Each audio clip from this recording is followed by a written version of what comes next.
Bom dia, meus irmãos, que a graça e a paz do Senhor sejam com todos. É um privilégio, um prazer estarmos aqui e uma grande responsabilidade, de trazermos uma reflexão acerca da palavra de Deus. Quero dizer que eu não vim apenas com os meus pais, meu irmão e minha esposa, mas também nós viemos com a Ana, que está previsto nascer, se Deus permitir, agora em novembro, se Deus quiser. Já está vindo, sendo ensinada nos caminhos do Senhor, participando dos devocionais, assim tem que ser, E também quero dizer, assim como o pastor Josué disse, que foi o professor de muita gente, de percepção musical, da Pâmela, das irmãs e tudo, também foi meu professor no seminário, no curso de especialização. Teologia Bíblica foi muito importante e tem sido também muito importante na minha formação. Então, meus queridos, nós louvamos a Deus pelos 79 anos dessa amada igreja e que Deus possa nos ajudar, meus irmãos. Quero dizer que aqui é uma escola bíblica, uma escola. Então, se não fiquem acanhados, envergonhados, se de repente alguma coisa não ficou clara, você quer fazer uma pergunta, não tem problema, levante a mão, nós estamos aqui para aprendermos juntos. E também no final a gente vai deixar alguns minutos também para perguntas, respostas. Não tem problema, se eu não souber, o pastor Josué Lima está aqui para responder, para nos ajudar, tá bom? Meus irmãos, esse é o texto que nós vamos ler. Peço para você abrir, daqui a pouco a gente vai fazer a leitura. Mas uma pergunta que me veio à mente, bem assim, me fez pensar, é a seguinte: se você soubesse que daqui a 30 dias, no dia 15 de setembro, você iria morrer, como você agiria? Um mês. Você só teria mais um mês. Como você iria viver? O que é que você iria fazer? Quem você iria visitar? O que você deixaria de fazer? O que você iria ponderar? Já imaginou? Irmãos, não sabemos também quando Jesus voltará, mas assim como ficamos refletindo agora sobre como viveríamos se tivéssemos poucos dias de vida, a palavra de Deus nos incentiva a viver na esperança da volta de Cristo. Nós não sabemos quando Ele voltará, mas as Escrituras, assim como esse sentimento que veio agora, já pensou? Já está marcado, 15 de setembro, eu tenho só um mês. Esse sentimento que veio agora à nossa mente, a gente vai ver nas Escrituras que deve ser o nosso sentimento, a nossa expectativa. Não vai ser daqui a um mês, também não sabemos, pode ou não ser, pode ser antes, pode ser depois, a volta de Cristo. Mas essa deve ser a nossa esperança ardente. É uma expressão que nesse texto nós vamos encontrar. Então, esses versículos que nós vamos ler, eu coloquei como título: Vivendo na Esperança da Volta de Cristo. Então, 2 Pedro 3, de 8 a 18, é um texto longo. A gente vai ler e expor aos irmãos. Eu peço para vocês deixarem a Bíblia aberta, tá bom? Antes da gente adentrar no texto, fazer a leitura dos versículos, é importante a gente ver algumas informações de 2 Pedro e depois a gente vai mergulhar nesse versículo, tá bom? A gente não sabe exatamente os destinatários para quem Pedro escreveu. Possivelmente eram os mesmos de 1 Pedro, eram cristãos perseguidos, originários da Ásia Menor, que atualmente seria equivalente a uma parte da Turquia. Então, cristãos perseguidos por causa da sua fé E qual é o tema de Pedro para aqueles irmãos? Eu coloquei ali: alertar acerca do falso ensino e da perseverança na palavra de Deus, tendo em vista a volta de Cristo. Então, qual era a situação? Pedro, ele estava prestes a ser martirizado. Essa foi a última epístola que ele escreveu. A tradição diz que ele morreu crucificado, ele iria morrer crucificado, mas ele disse: eu não sou digno de morrer como meu Senhor, por favor, me crucifiquem de cabeça para baixo. Então a tradição diz que ele morreu dessa forma. Antes havia negado o Senhor, mas Deus impactou tanto a vida dele que no final, de uma maneira destemida, ele disse: pode me martirizar, mas eu não sou digno, eu já neguei o Senhor, eu não sou digno de morrer como ele. Me crucifiquem de cabeça para baixo. A tradição diz isso. Mas ele sabia que estava prestes a morrer, mas ele também estava muito preocupado com o movimento que era muito grande, estava crescendo ali na Ásia Menor, que era a heresia gnóstica. Era a heresia gnóstica, algo que João também nas suas epístolas ele se deparou e se preocupou também com a igreja, que era uma heresia que influenciava inclusive no entendimento acerca de Jesus. Um dos desdobramentos dessa heresia, como eles diziam que o corpo era mau e só o nosso espírito que era bom, então eles diziam que era inadmissível que Deus, bom, sem pecado, viesse neste corpo mau. Então Jesus não poderia ter vindo como homem. Aí a gente vai entender o que João quis dizer nas suas epístolas, que aquele que dissesse que Jesus não viesse em carne, ele estava combatendo essa heresia num outro contexto de João. Então essa heresia também estava permeando os irmãos ali nas igrejas da Ásia Menor. Então ele estava preocupado com os falsos ensinos. E também ele ressaltou muito aqui o valor daqueles irmãos, mesmo perseguidos, de perseverarem nas Escrituras, na palavra de Deus, tendo em vista a volta de Cristo. Aí esses versículos vão trazer muito essas informações.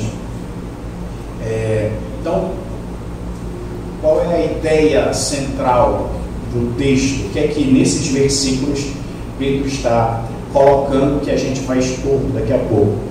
Coloquei aqui: Pedro ensina que os amados devem viver de acordo com a esperança da vinda de Jesus, que os leva a empenharem-se por ter uma vida santa, firmada na palavra e crescendo no relacionamento com Deus. Inclusive isso vem a convergir com o tema do aniversário da igreja, né? Vigiai, porque o dia está próximo. Como vigiar? Como agir sabendo que os sinais estão aí? A corrupção está aumentando drasticamente, cristãos estão sendo perseguidos, massacrados em vários lugares do mundo, apesar da gente não estar vendo os alardes na grande mídia, mas cristãos estão sendo perseguidos. O século 20 e 21 está sendo um dos mais sangrentos comparado aos séculos anteriores, desde o primeiro século. A perseguição está aumentando, inclusive no Brasil. Recentemente, uma escola lá em Belo Horizonte, o diretor foi chamado, não sei se vocês ficaram sabendo dessa notícia, o diretor foi chamado para dar explicações porque ele fez um vídeo institucional da escola, colocou nas redes sociais dizendo que não concorda com a ideologia de gênero que estava presente numa propaganda do Burger King, usando crianças dizendo: não, nós acreditamos que o padrão de família é um homem e uma mulher, que é o que a Bíblia diz, nada demais, não desrespeitou ninguém, só disse que era essa posição, mas ele teve que dar explicações por acreditar na Bíblia e por verbalizar isso. Isso é só o começo, irmão. Já está um pouco mais avançado na Europa, essa perseguição. Na Europa, por exemplo, se o pastor falar alguma coisa que desagrada alguém, ele pode no outro dia ter que dar explicações para um juiz. Isso já está acontecendo na Suécia, na Inglaterra. O processo está mais avançado lá. Aqui já está começando. Então, sabendo que Jesus está às portas, o cenário está sendo montado, não sabemos quando ele voltará, mas sabemos pelos sinais, inclusive um dos textos que foi colocado aqui acerca da figueira, nós já estamos vendo que o cenário está sendo montado, não sabemos quando, mas sabemos que está nesse caminho. Como viver? Na esperança de que Jesus vai voltar.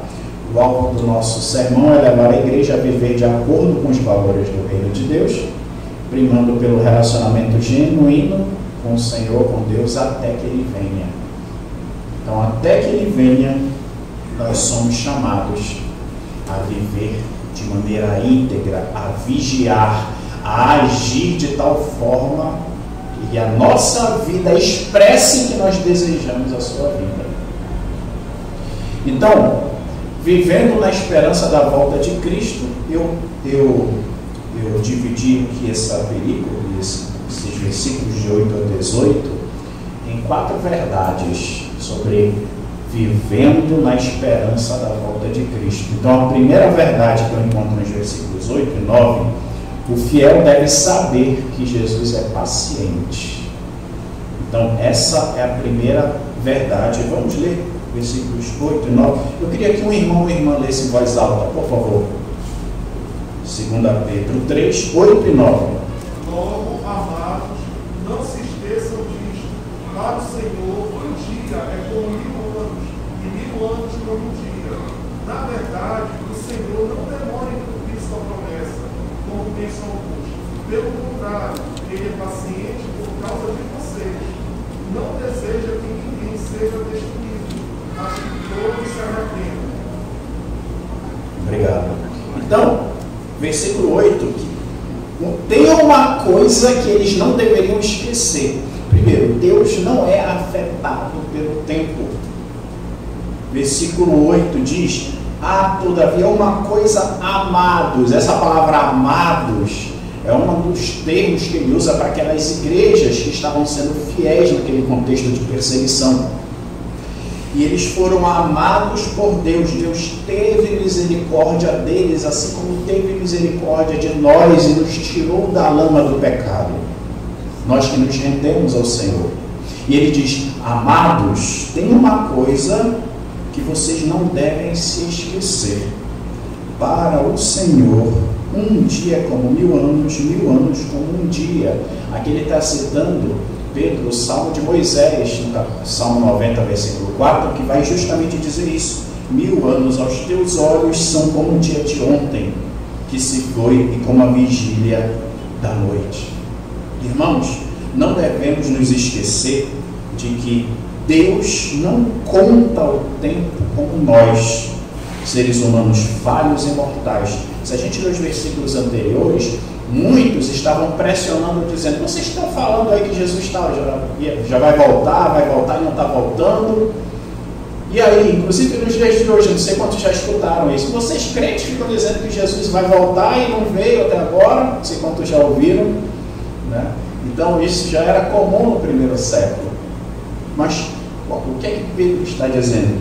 Deus não é afetado, Ele não conta o tempo como nós contamos. Dessas palavras até hoje, né, cerca de 2000 anos se passaram, né? Então, claro que aqui é uma figura de linguagem, mas se a gente fizer equivalência, no calendário de Deus só se passaram 2 dias. Claro que aqui é uma figura de linguagem.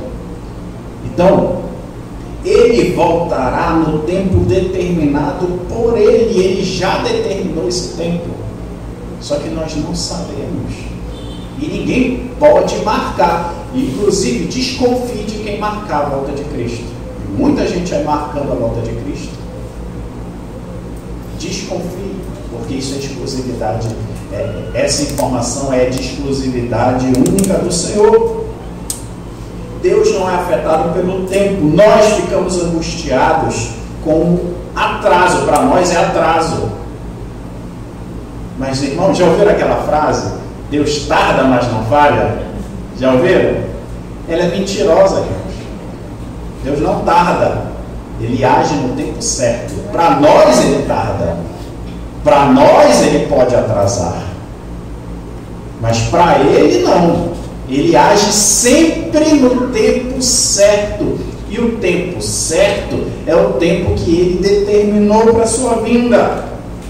Deus está tranquilo no seu trono e voltará no tempo estabelecido por Ele, e tudo o que Ele disse que iria acontecer e que está acontecendo vai acontecer. Mas é no tempo dele. Ele não é afetado pelo tempo. Outra verdade, subtópico desse ponto: Deus é paciente com os seus filhos. Olha o que ele vai dizer no versículo 9: não retarda, não demora o Senhor a sua promessa. Deus não atrasa nem adianta. Essa é a nossa percepção, mas para Deus não. Como alguns a julgam demorada, pelo contrário, Ele é longânimo, paciente. Para quem? Para convosco. Vosco ali são os amados, os eleitos, não é com todo mundo. Então Ele é paciente para com os seus amados, para convosco, não querendo que nenhum pereça. Nenhum quem? Dos seus amados, dos seus eleitos. Ele não demora a sua promessa, mesmo que homens maus nos critiquem e escarneçam de que Jesus ainda não tenha voltado. Parece que aos olhos humanos Jesus demora. Por quê? Porque Ele é longânimo, Ele é paciente para com os seus amados, aqueles que ainda estão na incredulidade, mas são as ovelhas de Cristo, que no momento certo virão à fé. Ele é longânimo para os seus amados e não quer que nenhum deles, esse querer, essa expressão no original, querer, significa vontade, decreto. O decreto dele de salvar os seus eleitos, as suas ovelhas. Então o decreto dele é que nenhum dos seus amados, aqueles que ainda virão a crer, o seu desejo, o seu decreto é que nenhum deles pereça, e nenhum deles vai perecer. Por isso que Ele é longânimo, Ele é paciente. Ele voltará quando todos os seus amados, aqueles que estão crendo e no futuro crerão, se arrependerem. Esse foi o decreto estabelecido por Ele.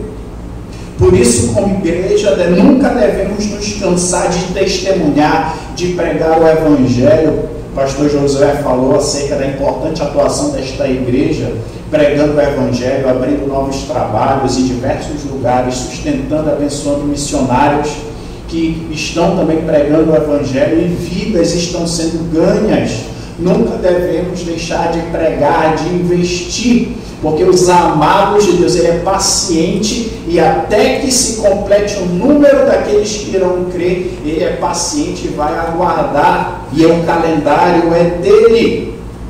Ele usa o testemunho da sua igreja para as ovelhas ouvirem a voz de Jesus, que se arrependam e creiam. Então Pedro está dizendo, eles estão zombando, eles não conhecem a Deus. Tem muitos amados no meio dele, e Deus é longânimo para com vocês e para com os seus amados. Ele não deseja, nenhum dos seus amados vai perecer, nenhum. E esse é o decreto que Ele estabeleceu. Então, queridos, primeira verdade, o fiel vivendo na esperança da volta de Cristo. 4 verdades. O fiel deve saber que Jesus é paciente. Para nós, pode ser que Ele esteja demorando, mas para Deus, metaforicamente, só para nós termos uma noção, só se passaram 2 dias depois que Ele falou isso. Só 2 dias. Para nós, 2.000 anos. Para Ele, 2 dias. Não é nada. Então, irmãos, o calendário dele não é o nosso. Ele nunca tarda. Ele age no tempo certo. Assim como na primeira vinda de Cristo. Paulo vai dizer em Gálatas, capítulo 4, versículo 4, que Ele veio na plenitude dos tempos, no tempo exato. Ele veio no tempo certo. Ele não atrasou nem adiantou. Da mesma forma, na segunda vinda de Cristo, Ele não voltará nem adiantado nem atrasado, mas Ele voltará no tempo certo. Ele é paciente, está aguardando aqueles que estão crendo até compor a totalidade do povo de Deus. Mas a segunda verdade, versículos 10 a 13, o fiel sabe que Jesus voltará, surpreenderá e destruirá este mundo. Olha o que diz no versículo 10. Virá, entretanto, como ladrão o dia do Senhor, no qual os céus passarão com estrepitoso estrondo e os elementos se desfarão abrasados. Também a terra e as obras que nela existem serão atingidas. Então, o fiel sabe que Jesus voltará, surpreenderá e destruirá este mundo. Jesus voltará e surpreenderá todos.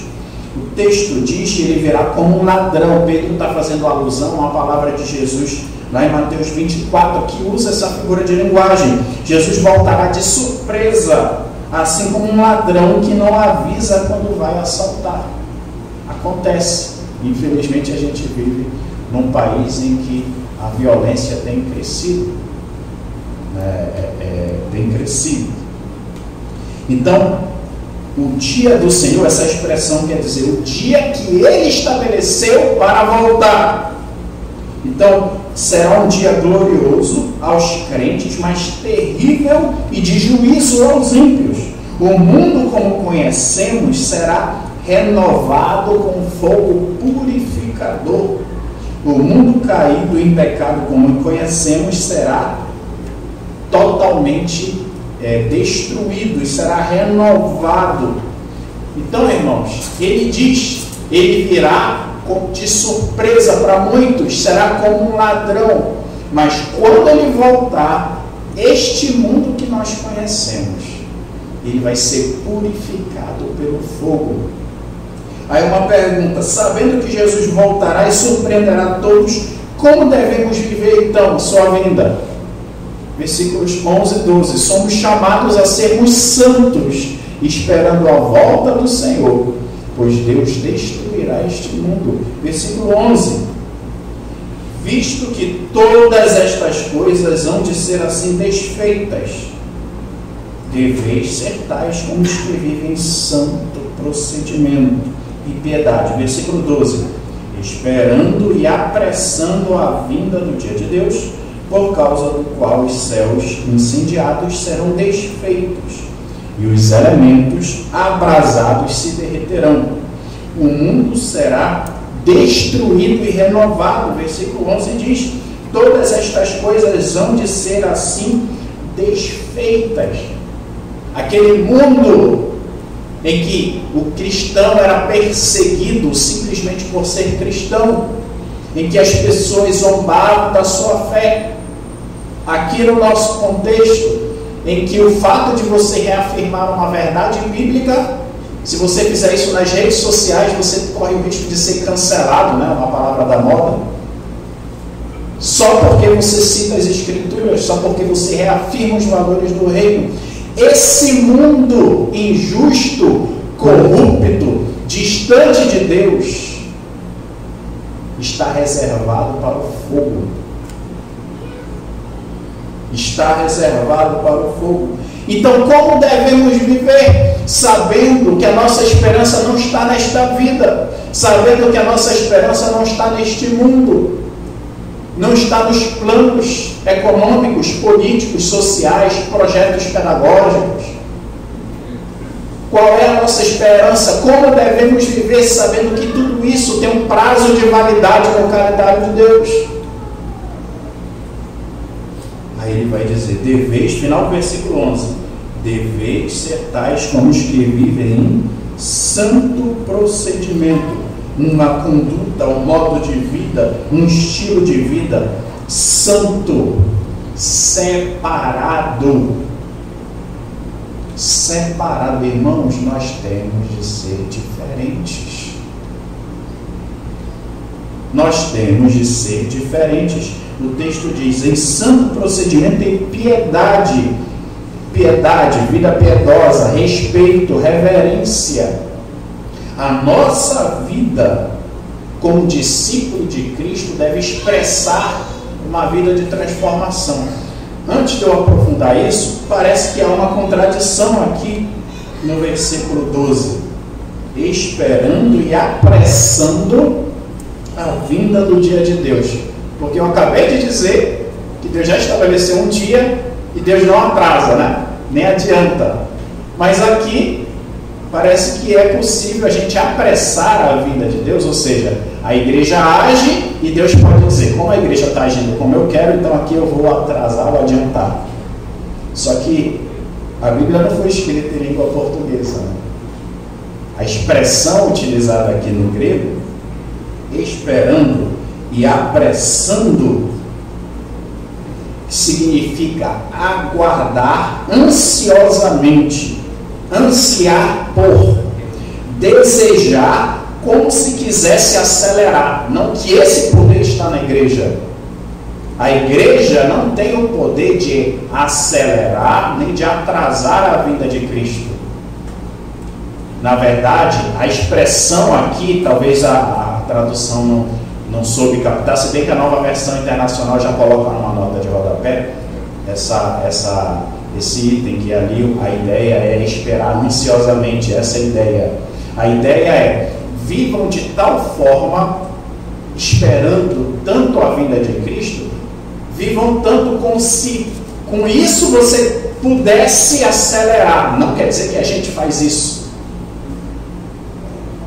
Não sei se está dando para entender ou está muito confuso. Então, como é que devemos viver sabendo que Jesus está voltando, que este mundo vai ser purificado, vai estar reservado para o fogo? O que significa ser discípulo de Cristo? Vivam em santo procedimento.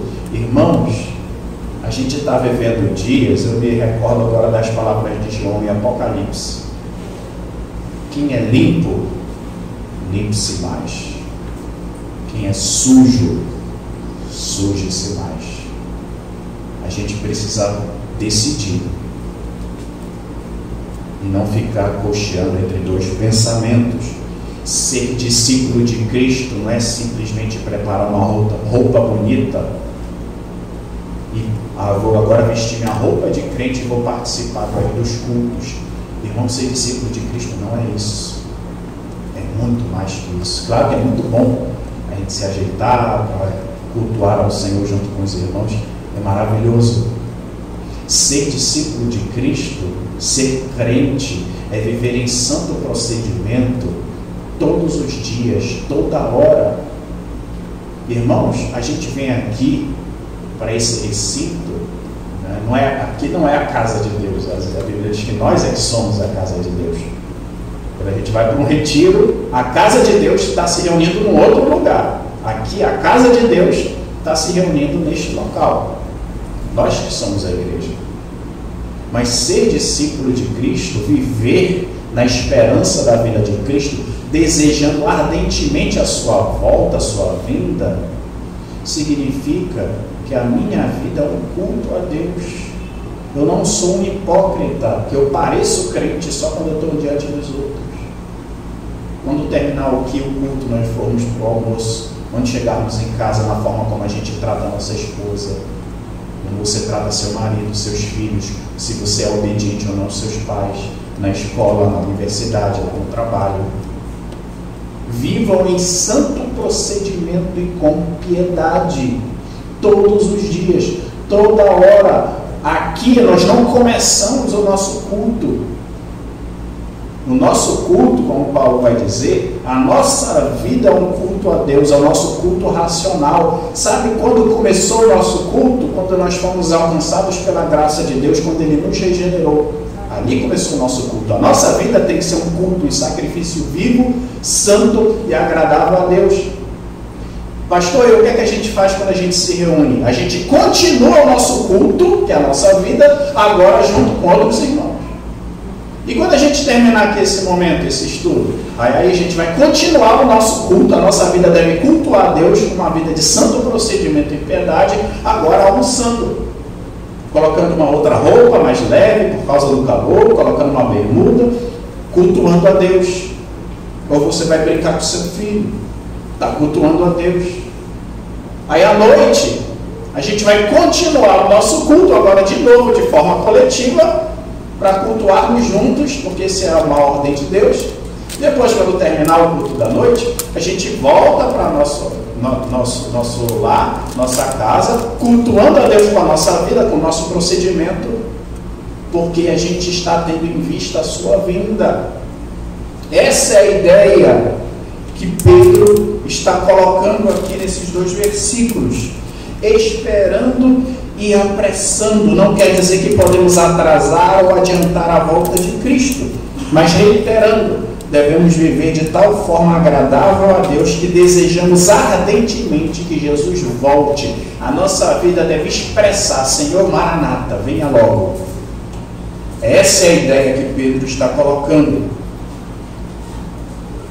Significa que procuramos viver de acordo com os valores do reino de Deus aqui neste mundo, desejando ardentemente que Ele volte para queimar esse mundo de pecado com seu juízo, renovar este mundo e implantar o seu reino eterno, que Ele vai chamar, versículo 13, quando Jesus voltar, haverá novos céus e nova terra. Versículo 13 diz: nós, porém, nós os amados, porém, segundo a sua promessa, esperamos novos céus e nova terra, nos quais habita justiça. Então a ideia aqui, quando Jesus voltar, conforme Ele prometeu, Ele vai renovar, haverá novos céus. A expressão por trás de novo tem pelo menos 2 principais palavras, que é uma palavra semelhante que Jesus utilizou: novo mandamento vos dou. Qual foi o novo mandamento que Jesus nos deu? Amém uns aos outros. Que devemos amar. Não, tem mais um detalhe: que vos ameis uns aos outros, assim como eu vos amei. Aí você pode perguntar: mas esse mandamento não é novo? Lá em Levítico, capítulo 19, diz que a gente tem que amar o nosso próximo. Então Jesus mentiu? Não, a palavra ali no original, que é a mesma palavra utilizada aqui, existem duas palavras. Neos indica algo completamente novo, mas não é a palavra utilizada lá e aqui por Pedro. A palavra é kainos, quer dizer que não é algo totalmente novo, mas é algo que é ressignificado, que tem um elemento a mais. Então, quando Jesus disse novo mandamento vos dou, Ele está dizendo, é o mesmo mandamento lá de Levítico, mas agora o elemento novo, o elemento adicional é assim como eu vos amei. Então vocês devem amar. Esse mandamento permanece para os seus discípulos. Agora, com essa dimensão, vocês devem olhar para mim, que cumpri perfeitamente a lei. Aqui, quando Pedro vai dizer, nós teremos, quando Cristo voltar, novos céus e nova terra, não é algo do zero. Deus vai destruir e criar Gênesis 1 de novo. Aí ele vai dizer, haja céu e terra. Não. Quer dizer que ele vai renovar essa terra. Será um mundo onde a vontade de Deus será dominante. Mas é muito interessante uma expressão aqui. Nós, porém, segundo a sua promessa, esperamos novos céus e nova terra, nos quais habita a justiça. Irmãos, muitos procuram justiça perfeita neste mundo. Tem até cristão usando as visões utópicas de Marx, dizendo que a gente tem que lutar por uma justiça. Nunca teremos justiça perfeita neste mundo caído, destinado ao fogo. Nunca. Sempre vamos nos decepcionar. A gente deve lutar? Sim. Mas nunca. Porque onde vai habitar a perfeita justiça é só quando Jesus voltar. Nós teremos corpos transformados, não pecaremos mais, e então, com corpos ressurretos, os mortos ressuscitarão, os vivos serão transformados, glorificados, e então sim haverá justiça. A nossa esperança não está aqui neste mundo. Muitos procuram justiça perfeita neste mundo através da política, através da educação. Não, o Brasil precisa de um programa social. A gente precisa melhorar os programas sociais. Aí sim a gente vai conseguir a perfeição. Não, irmãos, porque a gente está no mundo caído. Não, a gente tem que mudar o sistema político. Aí a gente vai conseguir. Não, a gente precisa investir em educação. Já ouviram isso? Temos que investir em educação. Aí a gente vai conseguir a perfeita justiça, uma sociedade igualitária, perfeita. Irmãos, isso é utopia. Nunca, pelos méritos humanos, pelos esforços humanos, nós vamos conseguir. Porque este mundo é caído, o mundo jaz no maligno. A gente luta para sermos sal e luz, mas justiça perfeita somente quando Cristo, perfeito juiz, reinar. Então, irmãos, quebre isso. Você tem esperanças de que este mundo caído, por ele mesmo, pelos méritos, pelas forças humanas, nós teremos perfeição? Eu quero dizer, é só quando Jesus voltar. Este mundo está destinado ao fogo. Apenas nos novos céus e nova terra, onde a vontade perfeita de Deus governará, teremos corpos transformados, sem pecado. Aí sim, a justiça perfeita acontecerá. Então, irmãos, 4 verdades acerca desse tema, vivendo na esperança da volta de Cristo. Primeira verdade que nós já vimos: o fiel deve saber que Jesus é paciente, ele tem sido paciente. O fiel sabe que Jesus voltará, surpreenderá e destruirá este mundo. Terceira verdade: o fiel deve viver firme nesta esperança. Então, versículo 14 diz: por essa razão, sabendo que haverá novos céus e nova terra, onde habita a justiça perfeita, só quando Jesus voltar. Por essa razão, pois, amados, esperando estas coisas, aguardando que isso vai acontecer quando Cristo voltar, empenhai-vos por seres achados por Ele em paz, sem mácula e irrepreensíveis. O crente firme na esperança se empenha em agradar a Deus. Então ele diz, usa esse termo amados, né? Queridos, aqueles que foram amados por Deus. Esperando estas coisas, a ideia seria, enquanto vocês esperam e vivem em santo procedimento, aguardando a vinda do Senhor, vivendo como se Ele estivesse às portas, agindo e desejando que Ele voltasse o mais rápido possível, mesmo sem saber o dia nem a hora, enquanto vocês esperam, empenhai-vos por seres achados por Ele, em paz, sem mácula, irrepreensíveis. Tenho essa esperança. Pedro fala nos versos anteriores da vida de Jesus, dos novos céus e nova terra, e nossa esperança não está nas coisas desta vida. É óbvio, temos que viver. Temos nossa família, temos que trabalhar, temos que estudar, temos que labutar, mas a nossa esperança não está nas coisas deste mundo. Nossos valores são eternos, nós temos esperança, nossos valores são diferentes. Isso me faz lembrar do Sermão do Monte. Os nossos valores, ele diz, bem-aventurado, feliz é quem? Os pobres de espírito, porque deles é o reino dos céus. E a palavra pobre ali seria melhor traduzido como mendigos, pedintes de espírito, ou seja, aqueles que reconhecem as suas misérias e são desesperadamente dependentes de Deus.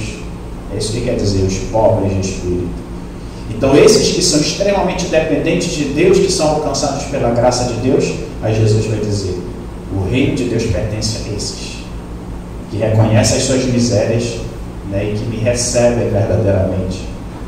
Bem-aventurados os que choram, porque os pobres de espírito, os miseráveis, reconhecem as suas misérias e ao olhar para si, só tem de chorar.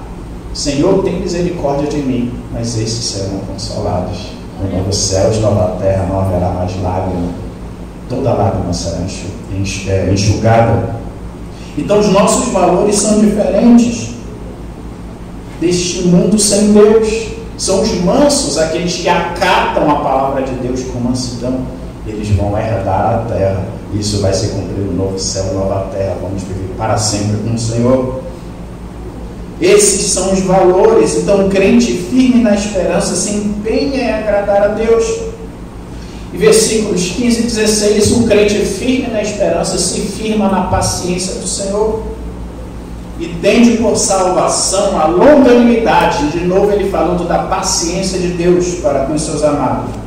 Como igualmente o nosso amado irmão Paulo nos escreveu, segundo a sabedoria que lhe foi dada, ao falar acerca destes assuntos, como de fato costuma fazer em todas as suas epístolas, nos quais há certas coisas difíceis de entender, que ignorantes e instáveis deturpam, como também deturpam as demais escrituras para a própria destruição deles.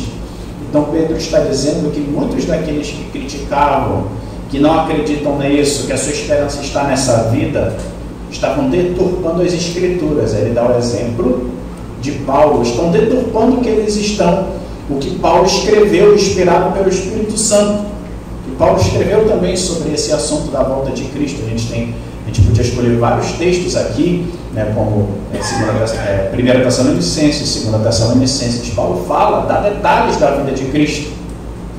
Então o crente, ele vive na esperança, se firma nessa paciência. Ou seja, os escritos de Paulo são inspirados, os ímpios deturpam as escrituras e distorcem a Bíblia, mas o crente, ele tem por salvação a paciência. Esses que deturpam, eles estão longe do Senhor, mas Deus é paciente, continua chamando e usando a igreja para que o Evangelho seja pregado e que pessoas se rendam aos pés do Senhor.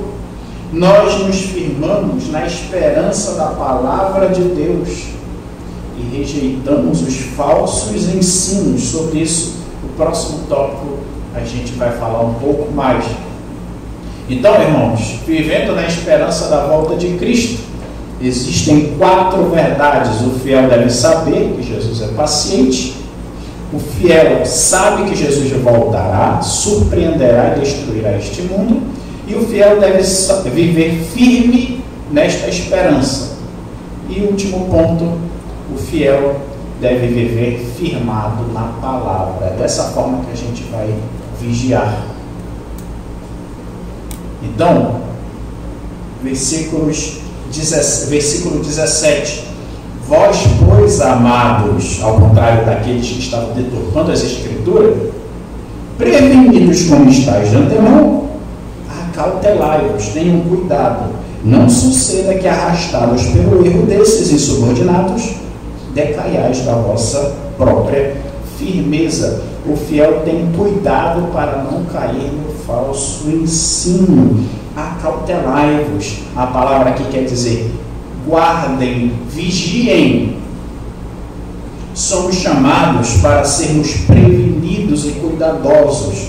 Devemos estar atentos às Escrituras, irmãos. Irmãos, é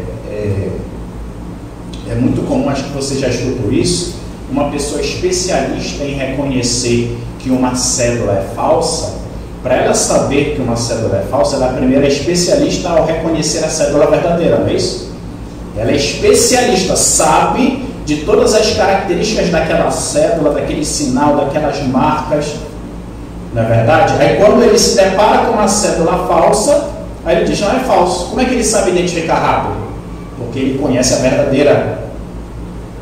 Irmãos, como é que podemos nos acautelar? Como é que podemos vigiar acerca dos falsos ensinos e falsos mestres? Conhecendo as Escrituras, estudando as Escrituras, não só abrindo a Bíblia quando o pastor prega aqui os dias de culto, fazendo parte do seu dia a dia, conhecendo a verdade. Somos chamados a vigiarmos e a estarmos prevenidos, porque podemos ser enganados, e Jesus está às portas. Devemos viver desejando que Ele volte ontem, como usando uma força de expressão, desejando que Ele volte logo, vivendo esperando e apressando, desejando ansiosamente. Mas para isso eu preciso estar firmado, porque falsos ensinos, falsos pastores estão surgindo e está aumentando cada vez mais. Quem você está acompanhando no YouTube? Quem é que você escuta? Quais são os pregadores? Tem dúvida? Pastor José, o que é que você acha desse pregador? Ele tem um ensino saudável? Não, mas eu sinto a presença de Deus. Mas a Bíblia diz que nosso coração é mais corrupto do que todas as coisas. Não é sentir, não. É se é verdadeiro ou não. Eu fiquei sabendo, vou guardar, obviamente, os nomes. Uma igreja de uma determinada denominação,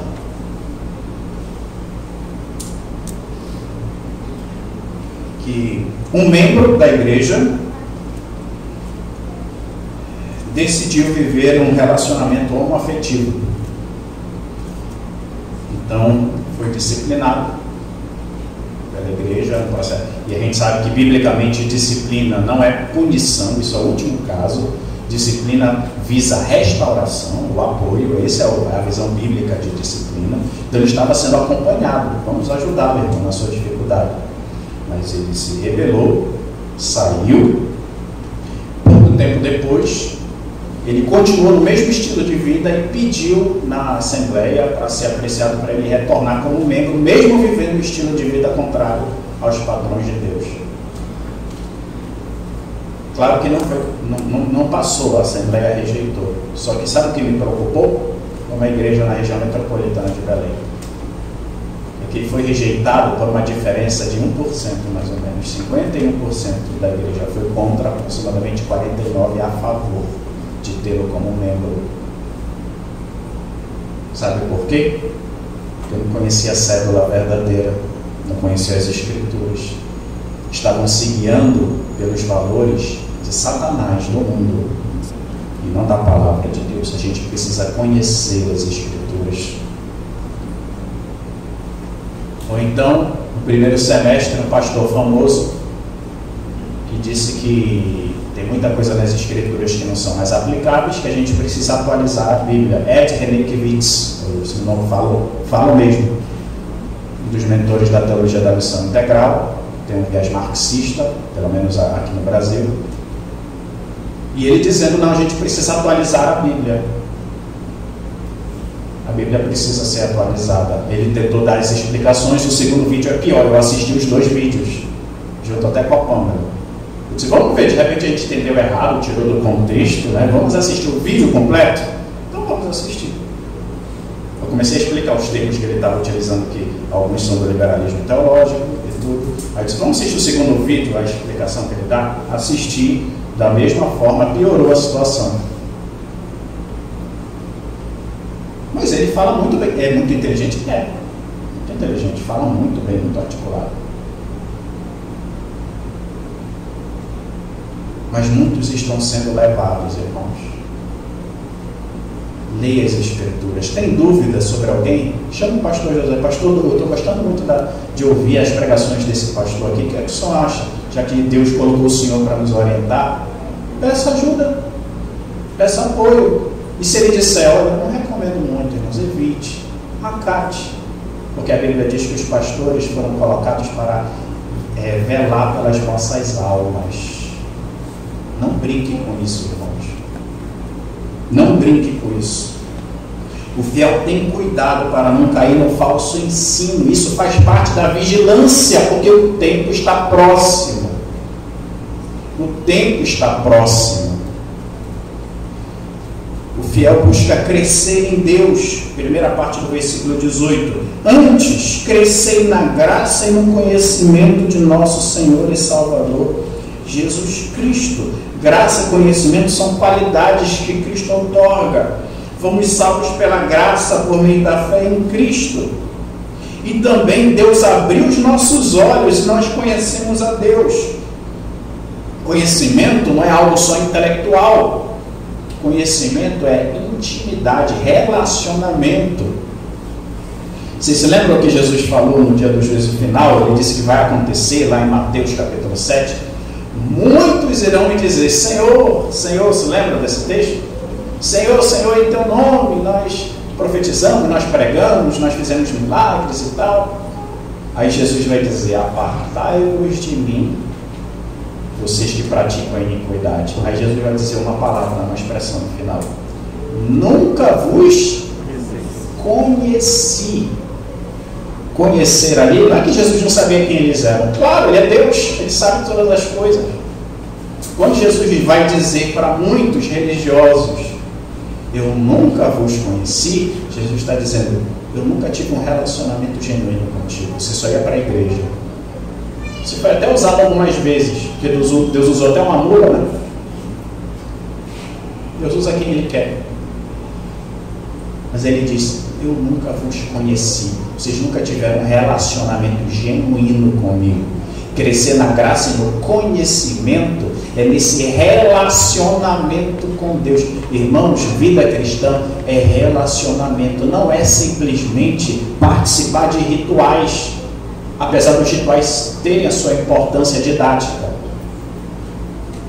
É importante ter o momento dos cânticos, o momento da pregação, o momento das ofertas, e a gente faz isso com ordem e decência, como a Bíblia diz que tem que ser. Mas a vida cristã é relacionamento com uma pessoa, com Jesus, com Deus Trino. Cristianismo é relacionamento, não é simplesmente ritual, porque se for simplesmente ritual, é um cristianismo farisaico. A pessoa se preocupa só com o que é exterior. É mais profundo do que isso. Isso precisa fazer diferença no seu dia a dia, no meu dia a dia. Ele diz que o fiel busca crescer em Deus, e o fiel vive para a glória de Deus.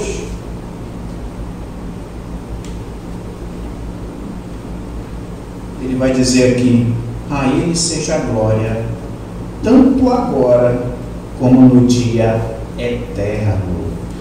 A nossa vida, irmãos, é para a glória de Deus. Então, crescer na graça e no conhecimento para a glória de Deus. Aí eu faço umas perguntas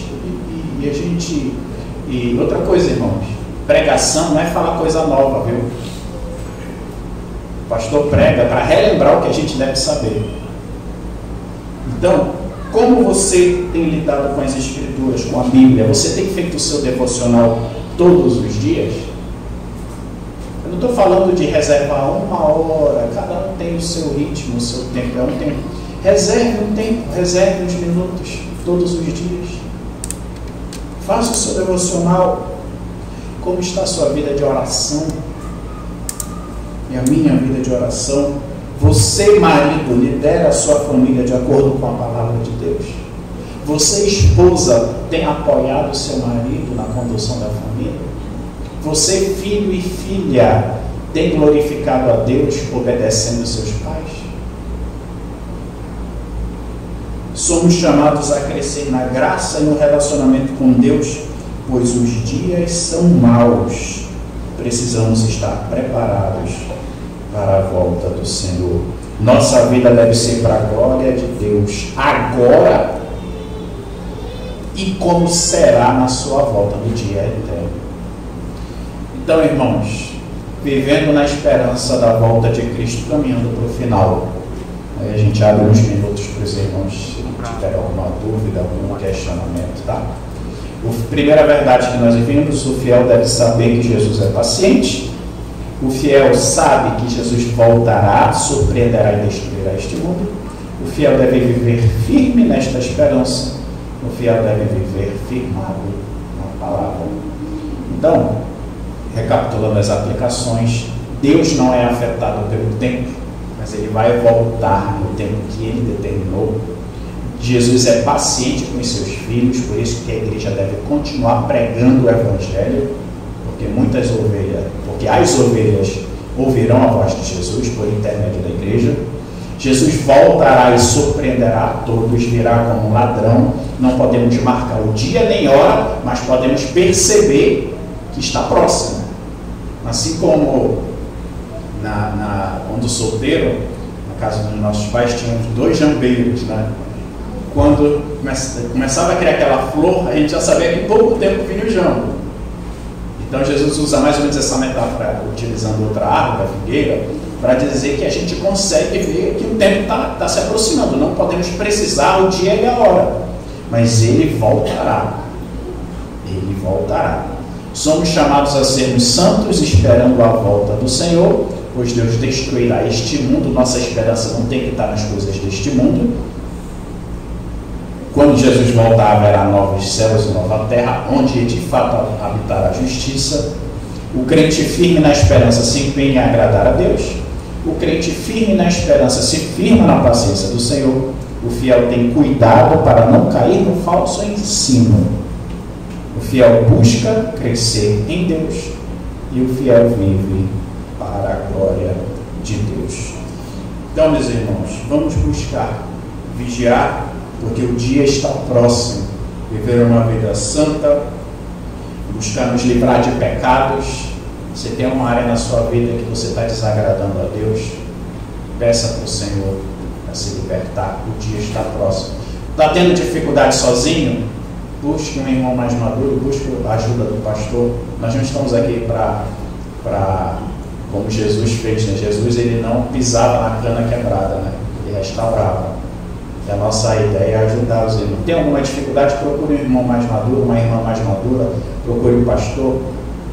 Busque se libertar de pecados. O dia está próximo. A nossa esperança não está. Pare de discussões tolas sobre política, sobre economia. Apesar de podermos ter nossa posição, nossa perspectiva, mas a nossa esperança não está nessas coisas, irmãos. A nossa esperança não está nisso.